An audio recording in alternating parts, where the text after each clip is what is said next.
out here doing specials. And I know things have gotten a little tight financially because she doesn't have her marketing anymore, being the Real Housewives of Atlanta. She got fired. When the people say, oh, we didn't renew the contract, I didn't accept the contract, that's because they didn't offer you no money, so they wanted you to quit. They knew what it would take for you to quit. And we were tired of the storylines. And I knew she was going to find a way now to try to figure out how to keep the marketing bag going. She goes to TV One with a one-person documentary the Escape members wasn't a part of, but she talked about them the entire time. She talked about somebody stealing her diary on the road. I was like, Kandi, how old were you to be having a diary stolen and you got bodies in the diary? And that's how allegedly Jermaine Dupri, all that wine came out about you hitting him. We ain't surprised about who you hit. You hit every male group that was on the tour, okay? Divorce is imminent. Yes, Kandi finally announces that she is divorcing Todd. And are we surprised? Not really, especially after that BravoCon speech saying, especially right now, Andy Cohen, I'm appreciative of your support and your phone calls. Plus, her IG has really no signs of Todd at this point. Okay. And there were rumors that they were going to get divorced last year, but they tried to make it work. But it's a divorce season, y'all. It really is. It's the end of the year. People want to go into the new year with a clean slate, have their taxes be separated. Okay.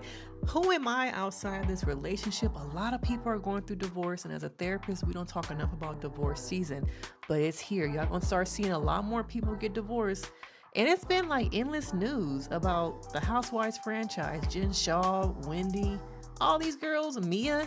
Okay. What's going on over there? What's in the water? But divorce is this new story right now. Pray for Kandi. Okay, pray for her.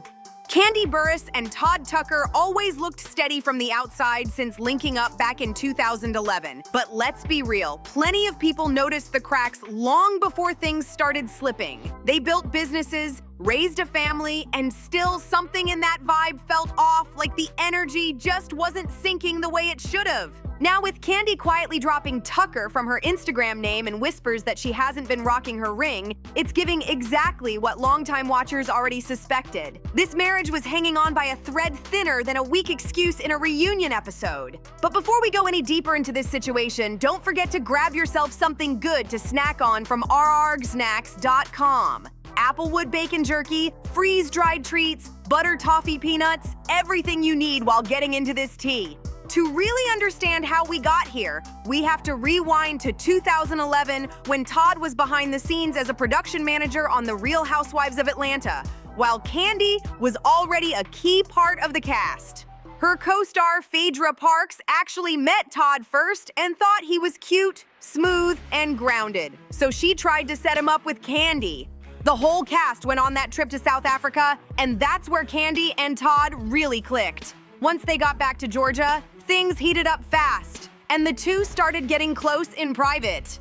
Dawn didn't mind them keeping things casual, but Kandi wasn't trying to stay in that lane forever. During O's Black Love series, she explained she told Todd, "What are you gonna do? Do you want to make this a real relationship? I don't really need no new friends." And Todd decided to step all the way in. Because cast members couldn't date crew, they kept things low-key at first. But once Kandi wanted to take the next step, she encouraged Todd to quit his job so they could be open with their relationship. Todd went ahead and resigned, and the two started building a brand together like a real team. So if you're wondering what Todd's plan was after that, Kandi made it clear. She loved him and wanted to elevate what they could build as a unit. She said, "I'm a person that if I love you and I'm with you all the way, in my mind there's nothing that we cannot do together."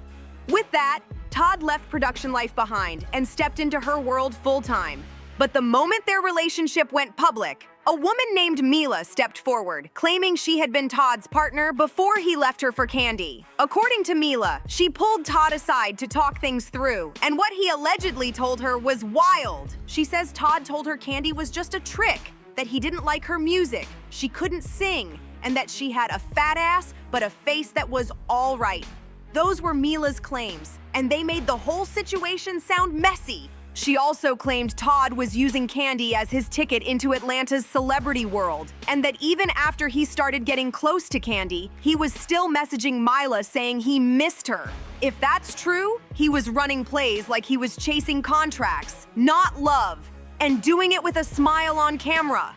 Their situation moved forward anyway, and Todd proposed during a New Year's Day celebration in January 2013. Reports said he gave Kandi a 2-carat diamond ring in front of her castmates and her daughter Riley, who was 10 at the time. Some outlets claimed Riley supported it, but Mama Joyce had something entirely different to say about that. During Real Housewives, Mama Joyce made it clear she wasn't convinced Riley gave her blessing, and she didn't hold back when talking about the engagement. She also wasn't impressed with the ring Todd chose, even though Kandi said it was the one she picked out herself. So let's run it back for a quick recap. Phaedra had to hype Todd up just to talk to Kandi. He only wanted casual vibes at first. He allegedly called her voice trash and her looks busted, according to Mila. He was still messaging another woman while trying to start something serious. And that ring? Mama Joyce made sure everyone knew she wasn't impressed. This whole situation was starting to look like a hot, tangled mess, and everybody could see it coming from miles away. While wedding planning kicked off, Kandi wasn't just picking flowers or sampling cake, she was putting together a prenup so tight it could put pressure on concrete. In that paperwork, she made it crystal clear that if things ever went sideways, Todd wouldn't see a single dollar in alimony, and he'd have 30 days max to grab his things and step out of her house. That kind of agreement isn't just strict, it's a whole different level of locked down. And that makes you wonder, why would any man sign terms like that? Was it pure love pulling him toward that dotted line? Or was it the lifestyle, the access, the opportunities, the closeness to one of Atlanta's most influential women that made it easier to nod his head and agree? When someone signs away every safety net, it usually means one of two things. Either they're floating in a fairy tale haze, or they see more value in staying next to the one who holds the real power. With the prenup ready to go, all Todd had to do was sign it, but he held off. That hesitation set off every alarm inside Mama Joyce's mind. She said Todd was looking like an opportunist, and during a Housewives episode, she even told him straight up that Kandi lowered her standards for him, and a man is supposed to be a provider. Todd shot back, saying, "I provide love, happiness, stability." But that didn't calm things down one bit. Then things got even messier. At a bridal salon, Mama Joyce blew up and accused Kandi's assistant Carmen of being involved with Todd. From there, Mama Joyce took the drama public. In an exclusive interview, she said she believed Todd would take Kandi's money and she didn't want anything to do with wedding plans. She added that if she was wrong, God would show her, but she wasn't convinced at all. The conflict even spread to Todd's mother, Ms. Sharon, and Mama Joyce's tension with her didn't help the situation before Ms. Sharon sadly passed away in December 2014. Todd eventually signed the prenup at the very last minute, and they officially tied the knot on April 4th, 2014. Even though she had strong feelings about everything, Mama Joyce still showed up to the ceremony, which ended up being featured in the 2014 spin-off series Kandi's Wedding. But the prenup issue didn't magically disappear. After the wedding, Todd admitted he was still hurt by it, and according to Kandi, their intimacy came to a full stop just 6 months into the marriage.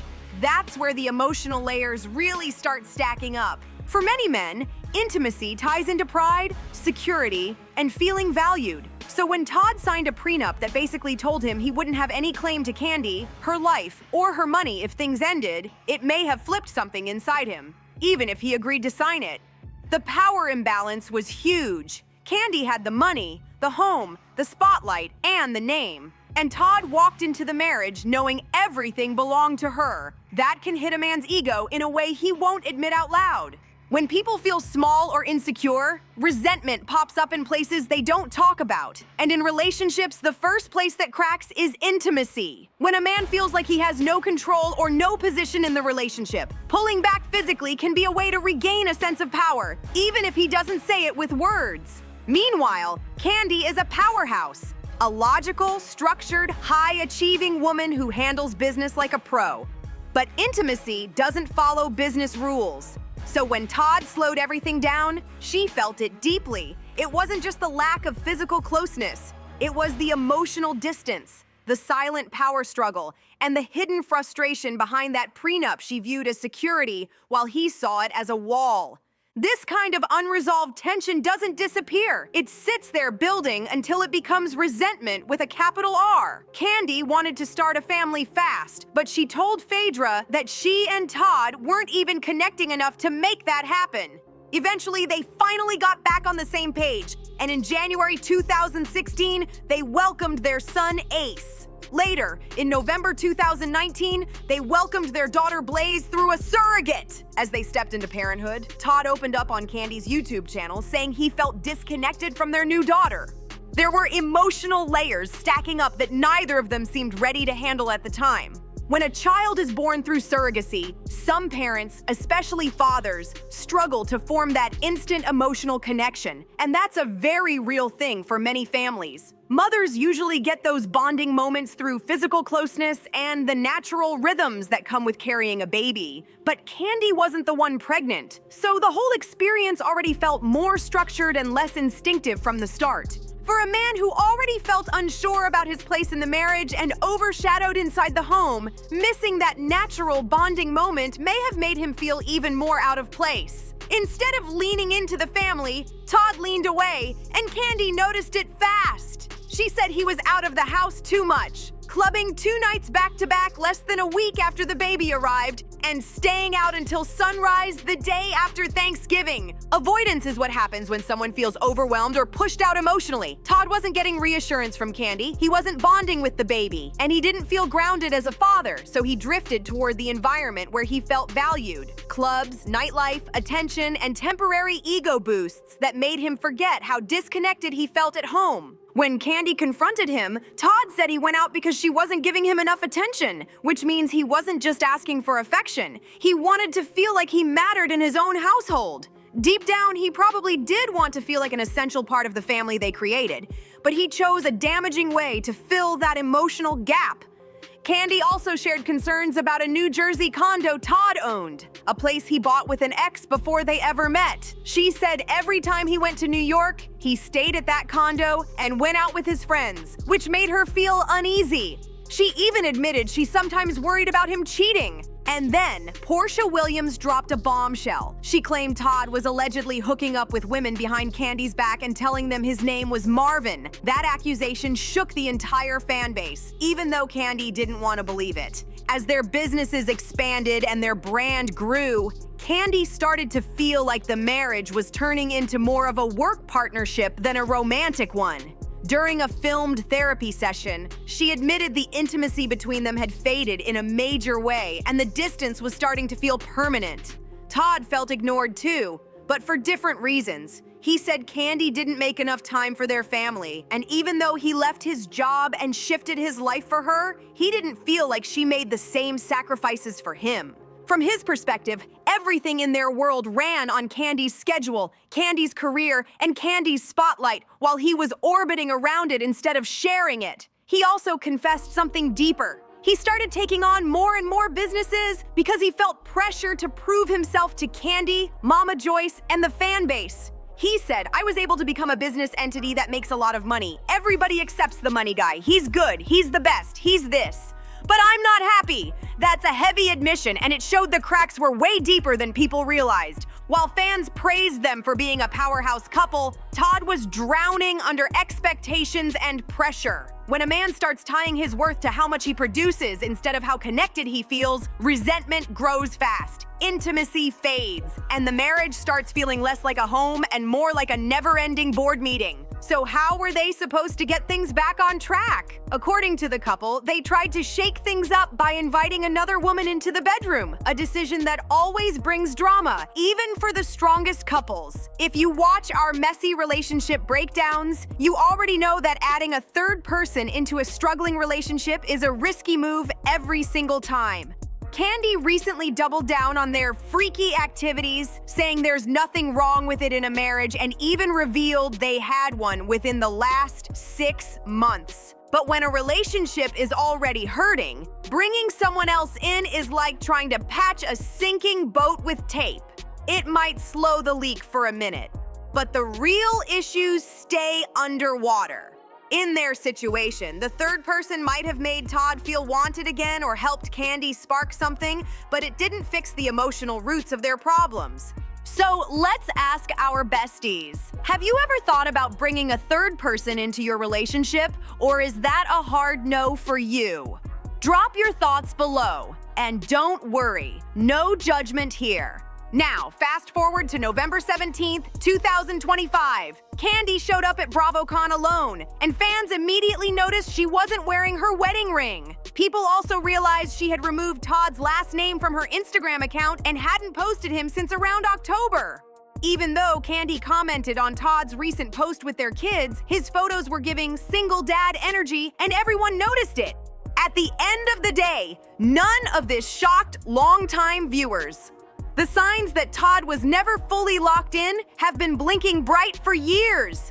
Their connection always felt slightly forced, with way more teamwork than passion. Kandi deserves a love that chooses her fully. No conditions, no confusion, and definitely no extra people needed just to feel connected. And honestly, Todd might be better off sliding back into a regular 9-to-5 where he doesn't have to feel the weight of running empires or deal with Mama Joyce's sharp opinions and the internet watching his every move like it's surveillance footage. If they really are drifting toward divorce, nobody needs to act shocked. This wasn't just written on the wall, it was glowing like a neon sign outside Magic City on a Friday night. Sometimes the smartest move is stepping back and letting the energy reset. They could co-parent their kids with peace, work on their own healing, and finally breathe without all the pressure stacking up between them. And who knows? Maybe once the tension, the business stress, and the family drama stop hovering around them, they might circle back one day from a healthier place with clearer heads and better communication. But right now, a little distance might be exactly what this relationship has been begging for. Make sure you like, comment, share, and subscribe. And I'll see you in the next one.